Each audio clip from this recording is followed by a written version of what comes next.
Modelación de fenómenos. Buen día, jóvenes.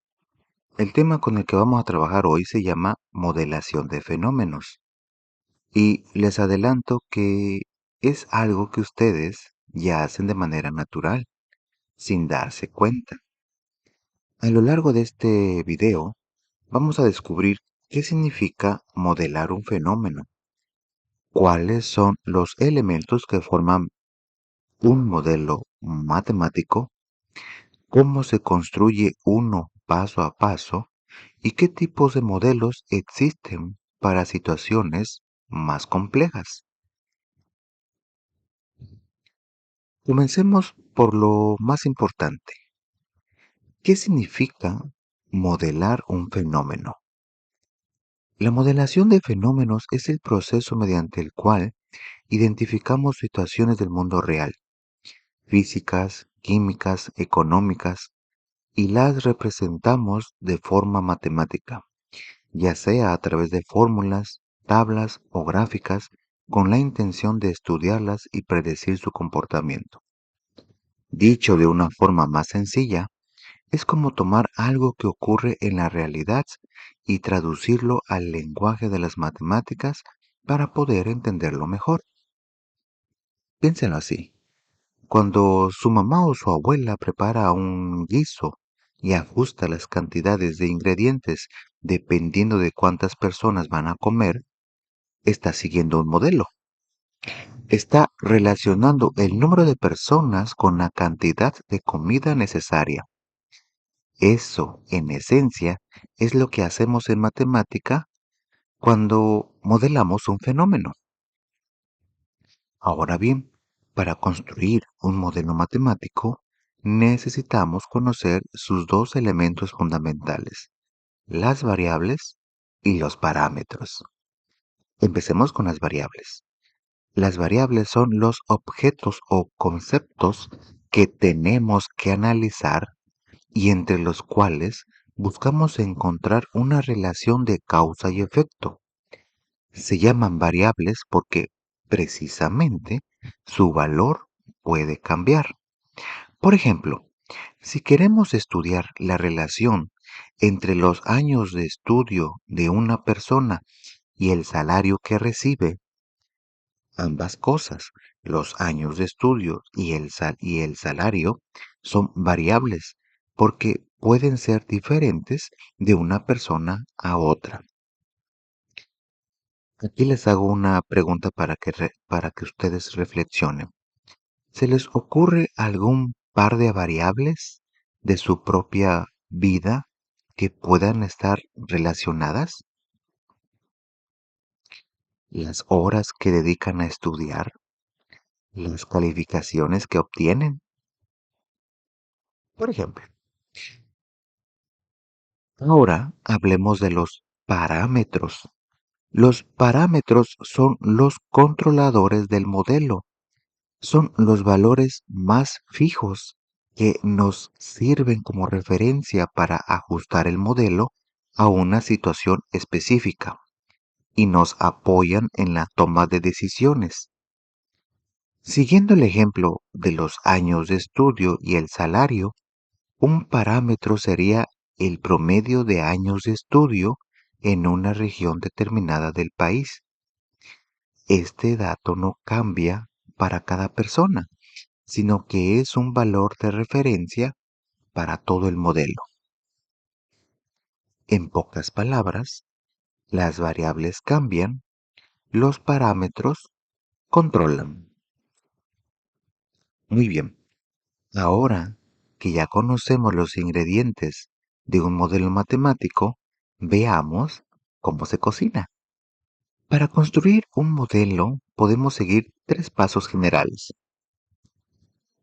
El primer paso es definir o delimitar el problema. Antes de escribir cualquier fórmula, necesitamos tener muy claro qué fenómeno queremos estudiar y cuáles son sus límites. No podemos modelar todo al mismo tiempo. Necesitamos enfocarnos en una situación concreta. El segundo paso es Identificar las variables relevantes. Una vez que sabemos qué queremos estudiar, identificamos qué elementos cambian dentro de esa situación y cuáles de ellos son los que realmente importan para nuestro análisis. El tercer paso es generar una relación entre las variables, es decir, expresar el modelo mediante una tabla, una gráfica o una fórmula matemática que describa cómo se comportan esas variables juntas.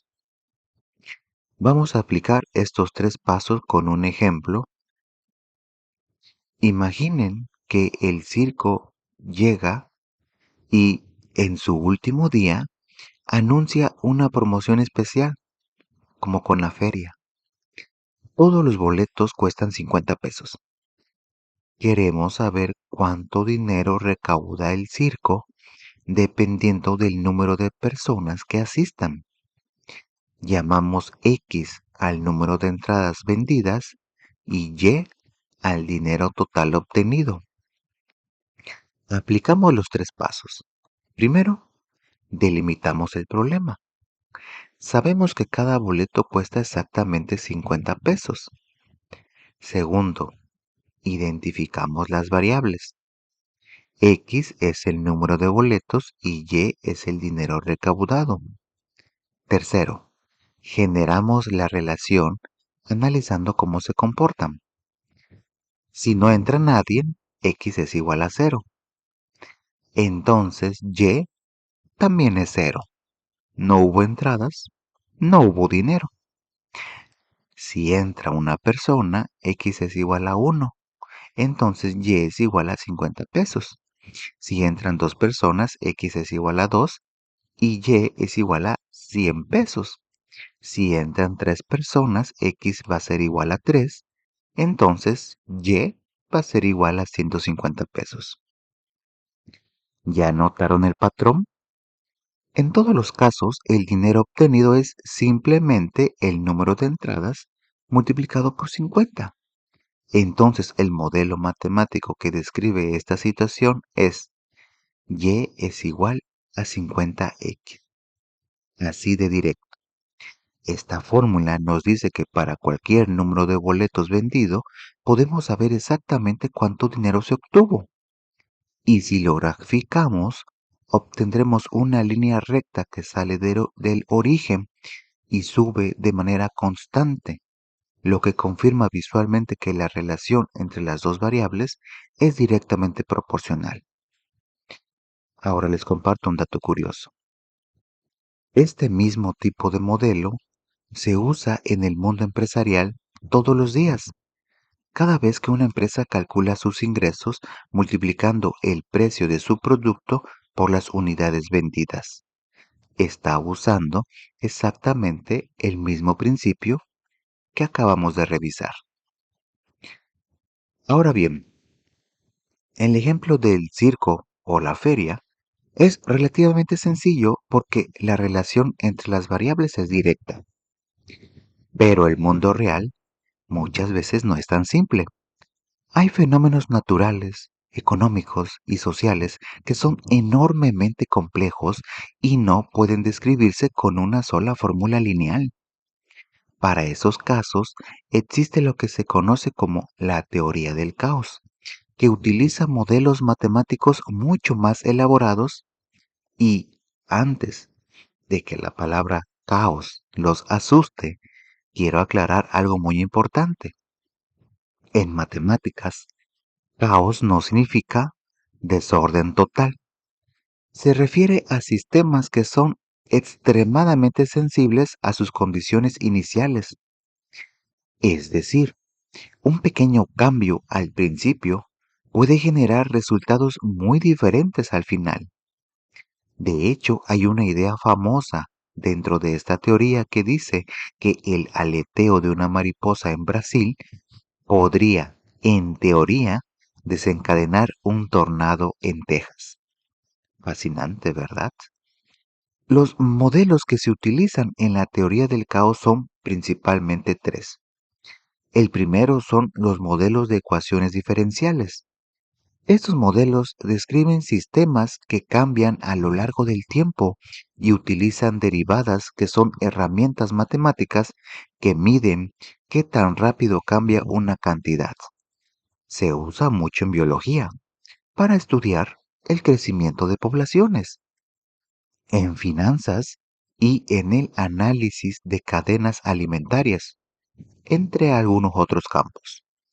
El segundo tipo son los modelos de sistemas de ecuaciones. Estos son útiles cuando, cuando varias variables interactúan al mismo tiempo dentro de un mismo fenómeno. Son muy comunes en física, economía, química e ingeniería y pueden resolverse tanto de forma analítica, es decir, con fórmulas exactas, como de forma numérica, mediante el apoyo de computadoras. El tercero son los modelos estadísticos. Un modelo estadístico es una ecuación matemática que busca reproducir los fenómenos que observamos de la manera más exacta posible, tomando en cuenta los datos disponibles y reconociendo que el azar también influye en lo que ocurre. Para construir este tipo de modelos se siguen dos pasos clave. Primero, la caracterización, donde se describen los elementos y los objetos del fenómeno que se quiere estudiar. Y luego, el establecimiento de relaciones, donde se determinan los vínculos entre esos elementos y su entorno. ¿Y dónde se usan los modelos estadísticos en la vida real? En todos lados. Se usan para predecir las tendencias en las redes sociales, para anticipar los brotes de enfermedades, para pronosticar el tiempo y para analizar el comportamiento de los mercados financieros. Las matemáticas, jóvenes, están en absolutamente todas partes. Hemos llegado al cierre de nuestro video y quiero que se lleven consigo las ideas más importantes de lo que hemos visto hoy.